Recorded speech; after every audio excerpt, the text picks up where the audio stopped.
mas a gente sempre tem desafios a enfrentar, né? Então, assim, qual seria um desafio que você enfrenta, assim, que você gostaria de destacar? Falar um pouquinho sobre os desafios da tua área de atuação, da tua profissão.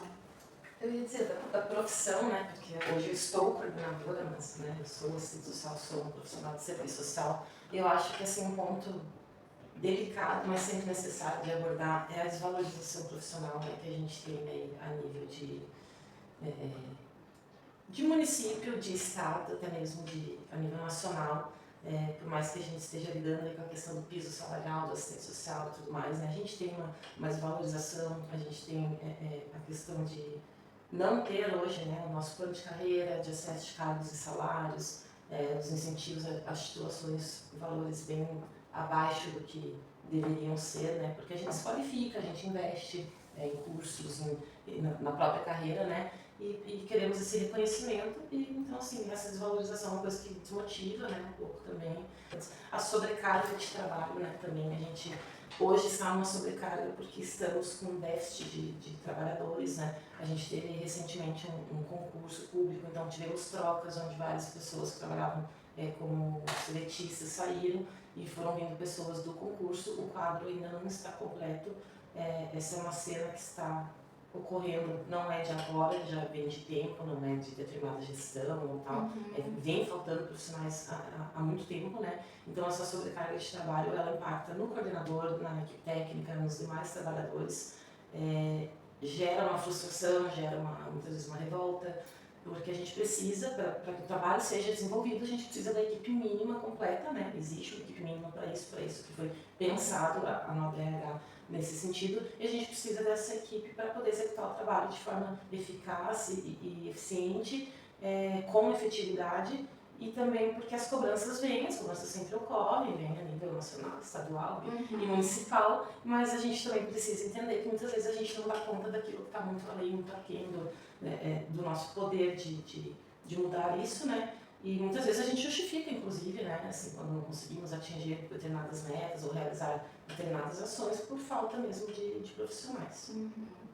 E vocês têm, assim, capacitações, Bruna, para desenvolver o trabalho, tanto da coordenação como da equipe? Como que é essa parte? Temos através do NUMEP, né, que é o Núcleo de Educação Permanente, ligado à gestão da Secretaria de Assistência Social e também em parceria com a gestão do trabalho e muitas vezes através de outras diretorias, né, que também são propositivas, acontecem sim algumas capacitações, até, por exemplo, eu hoje não tenho educador social no serviço de convivência, tenho apenas uma facilitadora, mas elas participaram, todas as facilitadoras e educadoras de CRAS e também da média complexidade, que tem educadores, de um ciclo aí de capacitações que foi bem bacana, até encerrou na semana passada, foi o último encontro, então eles receberam vários momentos de capacitação, foi bem rico, foi bem bacana, assim, elas elogiaram muito, gostaram muito, né.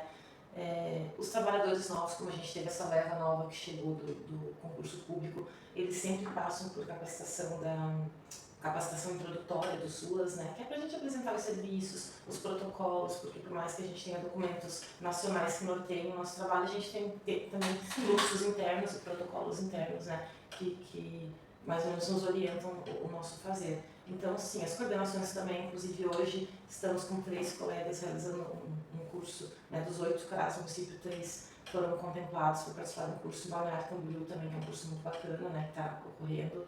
Essa gestão tem trazido essa possibilidade, né. Eu recentemente estive em Navegantes, também fiquei 4 dias realizando um curso muito bacana, junto com conselheiros tutelares. Foi um curso muito rico, com palestrantes maravilhosos, assim, a gente teve o Dr. Dalmir, que eu até vou citar aqui, que é o juiz da Vara da Infância de Passo Fundo, do Rio Grande do Sul, né, onde ele trouxe assim, experiências riquíssimas, foi um momento até emocionante, arrancou lágrimas de muitas pessoas, foi realmente um momento bem bom, assim, contribuiu muito, né, e a gente faz, nem sempre vai todo mundo, mas vamos fazer esse curso, a gente volta como multiplicador para estar repassando para os demais colegas também, né, mas sim, a gente participa de capacitações e também tem a iniciativa pessoal de eu, Bruna, querer procurar o curso, me capacitar, vou fazer um curso online, vi lá alguma coisa que eu quero participar, tem isso também, mas a gente sempre está buscando se aprimorar mesmo, porque precisa, né, tem que ser constante e contínuo, assim. E sempre está mudando alguma legislação, alguma normativa, né? Então a gente sempre tem que estar atento aí, né, ao que está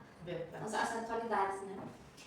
E a gente vai falar um pouquinho agora, Bruna, sobre inspira, assim, né, a ser assistente social? Falando primeiramente, assim, de um livro, né, um livro que te inspire na tua profissão, assim, tem algum que você daria dica, assim, de leitura? Olha, eu acho que assim, o primeiro livro inspirador, eu acho para todo mundo que passou pelo serviço social, pela graduação, é o Serviço Social na Contemporaneidade, né, da Marilda Vilela Yamamoto. A primeira edição dele é de 1998, então você veja, muito anterior à própria Política Nacional de Assistência Social, e se você ler ele hoje, ele ainda cabe exatamente assim, porque ela conduz, né, a leitura dela ali mesmo para a contemporaneidade, trazendo as questões sociais e as expressões das questões sociais. E você lendo ele lá atrás e lendo ele hoje, ele é uma leitura que a gente precisa ter para o dia a dia. A gente precisa ter de mesa de cabeceira, assim, pelos nossos pareceres, para o nosso pensar profissional, para o nosso pensar planejamento. Enfim, eu acho assim que é uma leitura muito rica. Mas não seria injusto ficar atrelado apenas a essa legislação, porque a gente tem muitos bons autores, né? E muita literatura aí, mas eu vejo, assim, hoje na minha atuação, estando há mais de década, né, no SUAS e tal, é muito necessário, a gente precisa estar muito, como você falou, né, tá sempre atualizando, estar muito atualizada com as resoluções do CNS, né, que a todo tempo está tendo alguma mudança, então para o nosso fazer profissional a gente precisa estar atento a isso, ter também como cadernos práticos, assim, se ter em mesa para a própria emissão de relatórios, de pareceres e tudo mais. Os cadernos de orientações técnicas, né, a tipificação nacional dos serviços socioassistenciais, e até mesmo os nossos fluxos e protocolos internos, que a gente sempre está revisitando para poder estar fazendo qualquer encaminhamento, qualquer articulação. Né? Eu acho que são leituras bem importantes. E hoje, com a internet, com as redes sociais e tudo mais, a gente até falou um pouco disso antes ali, a gente tem muitos canais, podcasts, páginas no Instagram, vlogs, enfim, e blogs assim, que estão trazendo muito conteúdo bom, profissionais maravilhosos que nos auxiliam muito. Eu particularmente sigo algumas pessoas assim que eu considero profissionais excelentes assim, e que me auxiliam muito naquilo que principalmente com relação a mudanças, porque às vezes você não está totalmente atualizado, não consegue, teve alteração nisso, naquilo, né, no estatuto, e a gente vendo isso ali já. Então, assim, além da literatura, hoje a gente tem mais esse conteúdo digital, né, para estar acessando e se aprimorando, se atualizando. Sim. Com relação a todo o conteúdo da profissão. E, Bruna, vamos falar um pouquinho sobre o mito, sobre o assistente social, que você gostaria de destacar, assim, de desmentir um mito sobre o trabalho do assistente social. Eu acho que o grande desafio do assistente social é desmistificar o mito da assistente social ser a moça boazinha, que dá a cesta básica, que ajuda, que, né? A gente precisa entender o assistente social enquanto profissional de serviço social, a assistência social enquanto uma política pública, né, não partidária, e o assistente social atuante dessa política de tantos outros setores, mas enfim, não somos damas de caridade. A gente vem, né, de um histórico, quem é formado em serviço social sabe, temos algumas literaturas, né, inclusive a respeito disso, trazendo assim, que antigamente eram as primeiras damas, por exemplo, né, esposas de prefeitos, de vereadores, de políticos e tal, elas que conduziam, muitas vezes estavam à frente de secretarias de desenvolvimento social, às vezes desenvolvimento econômico, tinham outros nomes, estavam muito atreladas à caridade mesmo, artesanatos, e assim, né, era uma coisa muito solta, não existia ainda o SUAS, não tinha um norte como realizar, então a assistente social era a tia boazinha da cesta básica, que nem sempre a gente é boazinha na história, mas eu acho que esse é um mito que a gente precisa sempre estar, assim, eu costumo dizer que eu sou a única assistente social na minha família materna, e eu digo minha família materna porque ela é aqui de Santa Catarina, o resto toda a família paterna é paranaense, carioca, né? E eles perguntam, mas o que a assistente social faz? Vocês dão cesta básica? Calma, gente, calma. Né? Então eu tenho um humor um pouco mais ampliado, então eu já dou uma respostinha ali com sarcasmo e humor, mas a gente precisa, assim, desmistificar isso, porque, né, não somos as tias boazinhas que dão cesta básica, tem todo um trabalho por trás disso, um trabalho árduo e sério, né? A cesta básica, né, um benefício eventual, faz parte também de alguns atendimentos, né? Mas, assim, é uma das questões, a questão alimentar, né, de alimentação, dentre outras tantas que o assistente social faz, né, na sua área de atuação, e as pessoas às vezes focam nisso, né, como se isso fosse o nosso principal e único trabalho, né, mas Mesmo as pessoas que necessitam de uma cesta básica tem todo um atendimento, né, para a situação dela, para verificar a situação, por que ela está necessitando desse benefício. E aí é avaliado cada situação, né, quem necessita, quem, né, está precisando da cesta básica. Mas o nosso trabalho, além disso, é muito, muito maior. Né? Inclusive, assim, quando há recusa através de uma avaliação, porque é um parecer técnico, né, uma avaliação negativa aí de uma oferta de benefício eventual, muitas vezes gera uma revolta, né, no indivíduo ele entender que a gente está fazendo ali um levantamento até de questão de renda, de condições, mas às vezes dá bastante conflito essa negativa, né. E um momento marcante na sua carreira, Bruna? Nossa. Algum dos, assim, você queria destacar algum? Que, assim, a minha passagem pelo abrigo, pela alta complexidade, sem dúvida foi feito de momentos marcantes, né.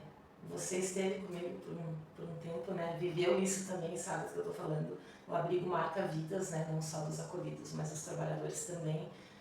Ele foi um momento marcante, ele foi um divisor de águas, porque uma coisa é eu, Bruna, assistente social dentro de um serviço, um CRAS, um CRES, eu abro às 8, eu saio às 18, e aquele CRAS fecha e eu vou para minha casa e pronto, acabou, no outro dia eu vou voltar. O abrigo não, é você trabalhando o seu trabalho técnico dentro de um espaço onde é a casa daqueles acolhidos, eles residem ali. E eu não vou poder ser a Bruna assistente social o tempo todo e separar a Bruna ser humano de uma criança que vem ali, que precisa de um auxílio, ou que quer te dar um carinho, ou que vem com uma dúvida, ou que vem com alguma questão, que vem com uma tarefa escolar, que vem, por mais que a gente tenha, né, dentro dos acolhimentos pessoas qualificadas para estar desenvolvendo isso, o vínculo que você queria com a criança, isso não existe, né, acontece e a gente não pede por isso, então não tem como separar. Então, assim, o abrigo foi um maior desafio, assim, da minha vida, da minha carreira, me mudou como profissional, como mãe, como filha, como ser humano. E eu tenho uma passagem, não sei se eu tenho tempo para contar, mas agora eu recordei muito marcante, foi no ano de 2017, acho que foi 2016, as crianças de todos os abrigos de Santa Catarina, através de uma parceria com o Ministério Público, ganharam um passeio para o parque, né, para o Beto Carreiro, que fica aqui em Santa Catarina, que é um parque conhecido a nível nacional. Então a gente conseguiu que todas as crianças do abrigo fossem para esse parque, né, passar esse lindo dia, né, na cidade de Penha, que é uma cidade litorânea, né, com praia. Então, nenhuma das crianças conhecia a praia, conhecia o mar, jamais tinham tido acesso a um parque, né, daquela magnitude. A gente conseguiu, então, o Ministério Público fez essa parceria e a gente conseguiu um repasse também do município, né, para a questão de transporte, alimentação. Então, a gente levou dinheiro para, né, as crianças comerem lá dentro, fazer seus lanches e tal. E uma criança, né, que já estava conosco há um tempo, a gente se separou, ia tantos funcionários para todos acolhidos, para dar conta de toda aquela gente dentro do parque, e o parque estava fechado só para acolhimentos, então todo o parque era um abrigo de Santa Catarina inteira. E essa criança do nosso abrigo foi lá na lanchonete, pediu o lanche dela e o refrigerante em lata dela. E aí passou, a gente teve a oportunidade de levá-las no mar, na praia, conhecer, eles foram na areia, molhados, esperamos se molharam inteiro, foi aquela algazarra. E quando a gente chegou em Lages no outro dia, né, um profissional chegou, e aí me conta como foi o passeio, gostaram do parque, a montanha-russa, o mar, a praia. E ele olhou e falou, o que eu mais gostei foi que eu pude ir na lanchonete pedir um lanche e um refrigerante só para mim. Olha só. Foi assim, até me arrepia, porque de tudo que essa criança viveu, ela escolher individualmente um lanche para ela foi o que marcou. Então a gente ainda tem muitas lacunas assim para serem preenchidas, né? E a gente vem trabalhando isso no município de Lages até através aí do pensamento do acolhimento familiar, né? Que a gente é muito defensora, porque essa criança ela precisa estar num ambiente familiar, ela precisa vivenciar isso. Não que no abrigo ela não tenha acesso a um lanche ou a um refrigerante, mas ter a sua individualidade, né? Por ser um serviço público, toda a gente sabe a dificuldade de ser tudo através de licitação, processos licitatórios. Então nem sempre vai vir naquela marca do refrigerante, ou de lata, ou de 2 litros, ou disso, daquilo. Então assim, foi aquilo que marcou para aquela criança naquele momento. E aquilo me marcou muito, porque... E um poder de escolha também, né? Poder escolher o que queria escolher comer. O que queria comer, assim, então aquilo foi... me ressignificou, porque a gente sente um soco na boca do estômago. Você chega em casa repensando a sua própria vida, o quão privilegiado às vezes a gente né? E não valoriza. Então, assim, foi um momento marcante. Tem vários, né? Sim, mas realmente muito marcante. Mas esse eu recordei agora, realmente me marcou demais. Muito bom você ter trazido isso, né? Pra gente refletir também, né? A gente, né, faz tantas coisas no dia a dia, mas a gente nunca pode esquecer que a gente está lidando, né, com um ser humano ali que tem as suas questões. As crianças que foram acolhidas foi porque, né, aconteceram violações graves no seu contexto familiar, onde ela morava. Então, indo para o abrigo, né, para que essa situação possa ser resolvida, ser trabalhada pela equipe, mas aquele ser humano tem suas individualidades, né, e as suas vontades, os seus desejos, e isso é muito gratificante pra gente também quando a gente consegue proporcionar essas coisas, né, e pode mudar um pouquinho a vida das pessoas também para melhor, né. Exatamente. Então, pra gente terminar, Bruna, o que você diria hoje para quem está pensando em fazer serviço social, né, em ser um assistente social, uma assistente social?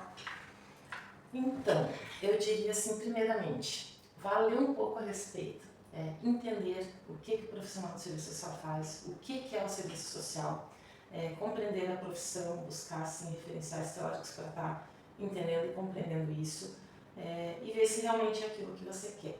Digo isso porque isso é uma coisa assim que a gente comenta até entre colegas e tal, a gente vem de uma outra época, né, de vestibular, na minha época era vestibular da CAP, né, e enfim, temos colegas aí formados em federais e tal. E hoje em dia a gente tem bolsas de estudos integrais muito ofertadas nas universidades, o que é ótimo acesso para a gente ao ensino superior, mas o curso de serviço social ele está um pouco dentro dessas bolsas aí, e ele se tornou um curso muito acessível, até porque ele sempre foi um curso barato, digamos assim. Hoje, nos cursos ofertados no município de Lages, e não são poucos, nós temos, né, algumas universidades no município, ele sempre foi um curso relativamente mais acessível. Então, às vezes a escolha era, eu quero ter um curso superior, quero ter uma graduação, e o serviço social está mais acessível, eu vou fazer. Então, não faz por identificação, faz porque é o que tem para fazer, né?